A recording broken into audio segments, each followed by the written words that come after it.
अब बच्चों कंक्लूजन करने जा रहे हैं। फेज़ 2 रिएक्शन फिर मेटाबॉलिज्म ख़त्म हो जाएगी।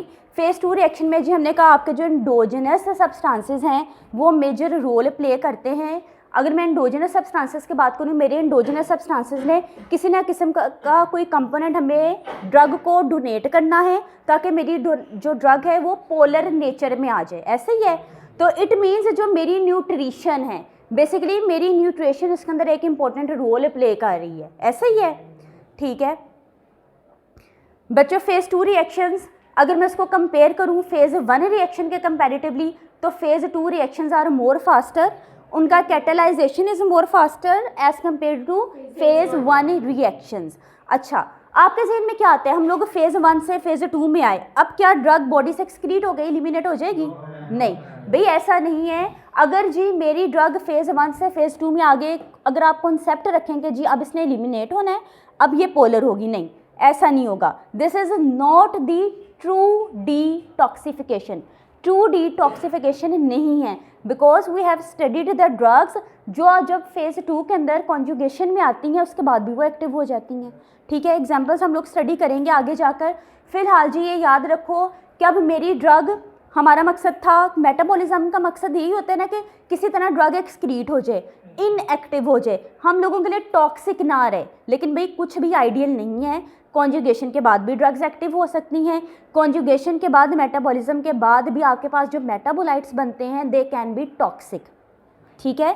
फॉर एग्जांपल आपका ऑथने का, अगर मैं एसाइल ग्लूकुरोनाइडेशन करूं एनसिड्स की, non steroidal anti inflammatory drugs की, उसके बाद भी टॉक्सिक मेटाबोलाइट्स बनते हैं, रिएक्टिव स्पीशीज़ बनती हैं। अगर मैं ओ सल्फोनेशन की बात करूं, किसके साथ, हाइड्रोक्सी एसिटाइल अमीनो फ्लोरीन के साथ, तब भी टॉक्सिक मेटाबोलाइट्स बनेंगे।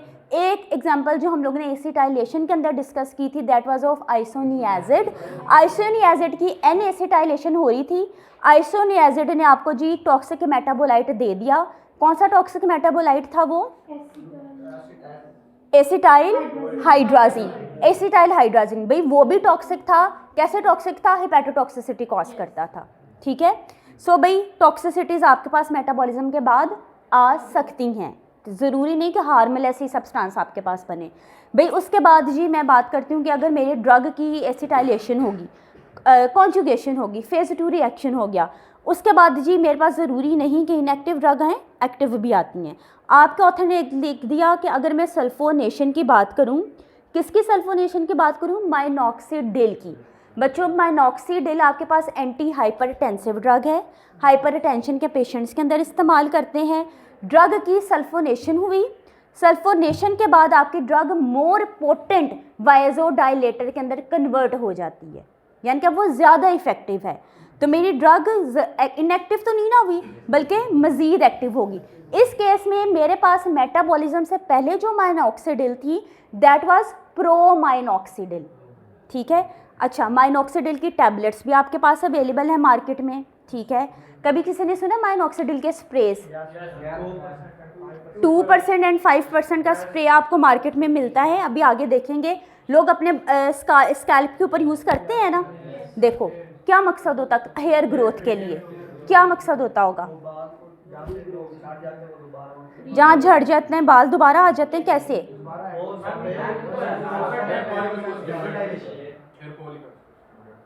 हेयर फॉलिकल्स को स्टिमुलेट करता है। अच्छा, ये भी पॉइंट डिस्कस करेंगे। हेयर फॉलिकल्स हम लोग ने याद है एनाटॉमी में पढ़े थे, गुड, एनहेंस कर देगा। दोनों पॉइंट्स वैलिड हैं, हेयर फॉलिकल वाला पॉइंट भी और ब्लड फ्लो का भी। बच्चों देखो, अब हम एंजाइम्स पढ़े ना, हमने कहा लीवर में एंजाइम्स हैं, इंटेस्टाइन के अंदर एंजाइम्स हैं। मैंने ओरली माइनॉक्सिडिल दी, लीवर में गई, लीवर में मेरे पास सल्फोनेशन उसकी होगी। सल्फोनेशन कौन से एंजाइम ने की? SULTS ने। कौन से थे? सल्फो ट्रांसफरेजेज ने की। ऐसा ही है, लीवर में होगी। मैंने बात की, मैंने स्प्रे किया, स्कैल्प के ऊपर किया, ठीक है। ग्रोथ कहाँ से हो रही है? हेयर्स की, फॉलिकल्स के। फॉलिकल्स के अंदर you have also the enzymes. मैंने कहा ना माइनॉक्सिडिल आपके पास प्रो ड्रग है, that is not much potent. Sulphonation के बाद there will be more potent drug, ज़्यादा वेजोडाइलेशन करेगी, ज़्यादा ब्लड फ्लो करेगा, वेजोडाइलेशन होगी, ज़्यादा फ्लो किया, ज़्यादा हेयर्स की आपकी ग्रोथ हुई, ठीक है। अब जी ग्रोथ होनी कब थी, जब मेरी ड्रग ने एक्टिव होना था। मेरी ड्रग तो लिवर में गई नहीं, स्कैल्प तक है ना। अच्छा भाई मेरे हेयर फॉलिकल्स के अंदर भी I have the enzyme that are sulphotransferases, वहाँ पर भी ड्रग की मेटाबॉलिज्म हुई है। ठीक है, पहली स्लाइड में इधर डिस्कस किया गया माइनॉक्सिडिल है, फॉर एग्जांपल समझ लो ओरल टैबलेट है, लिवर में गई, सल्फोनेशन हुई, सल्फोनेशन सल्फो ट्रांसफरेजेस ने की और आपकी प्रो माइनॉक्सिडिल कन्वर्ट होगी into the active more potent vasodilator के अंदर।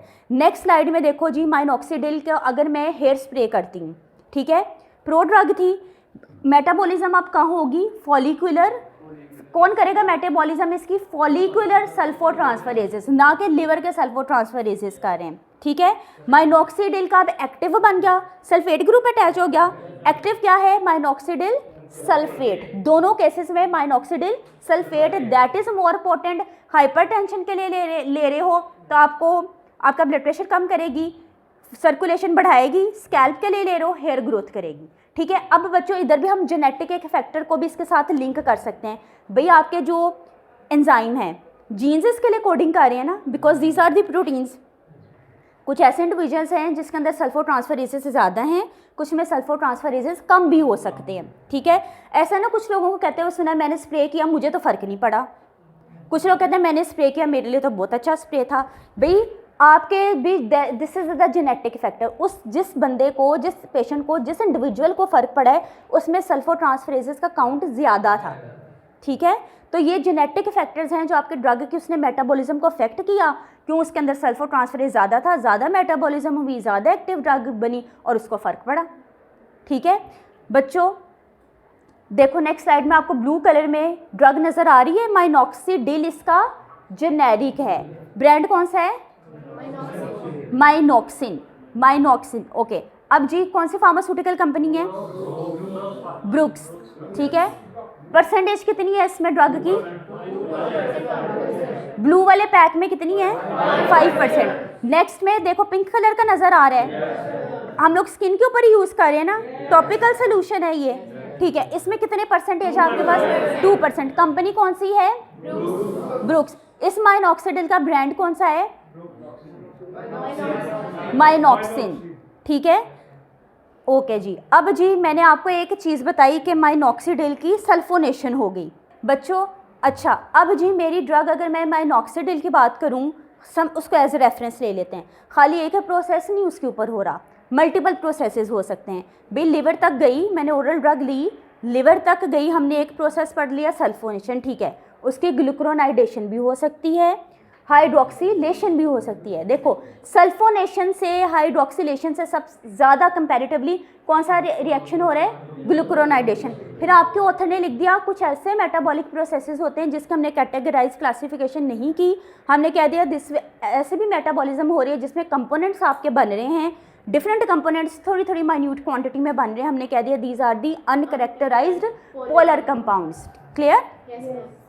सो बच्चों इसी तरह जी अगर मैं बात करूं, आप लोगों ने मॉर्फिन पढ़ी थी, मॉर्फिन की ग्लूक्रोनाइडेशन हो रही थी, मोर पोटेंट ड्रग बन रही थी, अभी तो नहीं ना इनएक्टिव हुई थी। भाई मेरे पास मॉर्फिन थी, मॉर्फिन की ग्लूक्रोनाइडेशन हुई, उसकी सल्फोनेशन भी होती है। ठीक है, एट पोजीशन 3 एंड पोजीशन 6 आपके पास जी फॉर एग्जांपल ग्लूक्रोनाइडेशन हुई, आपके पास दो कंपोनेंट्स बन गए after metabolism of the morphine. Morphine देखो 6 ग्लूक्रोनाइड एंड 3 ग्लूक्रोनाइड। इसमें वी हैव ऑलरेडी स्टडीड जो मॉर्फिन 6 ग्लूक्रोनाइड था that is more potent and more pharmacologically active. भाई नेक्स्ट स्लाइड में कैडजन की स्लाइड में आपका ऑथर ने लिख दिया भाई इसके ऊपर भी डिफरेंट रिएक्शंस हो रहे हैं। अगर 90% इधर काउंट किसका है, ग्लूक्रोनाइडेशन का, सल्फोनेशन का। सल्फोनेशन ग्लूक्रोनाइडेशन में सबसे ज़्यादा ग्लूक्रोनाइडेशन हो रही है, कौन से पोजीशन पे हो रही है, पोजीशन 3 एंड 6 के ऊपर हो रही है। क्लियर। सो ये था आपका कंक्लूजन फेज 2 रिएक्शंस।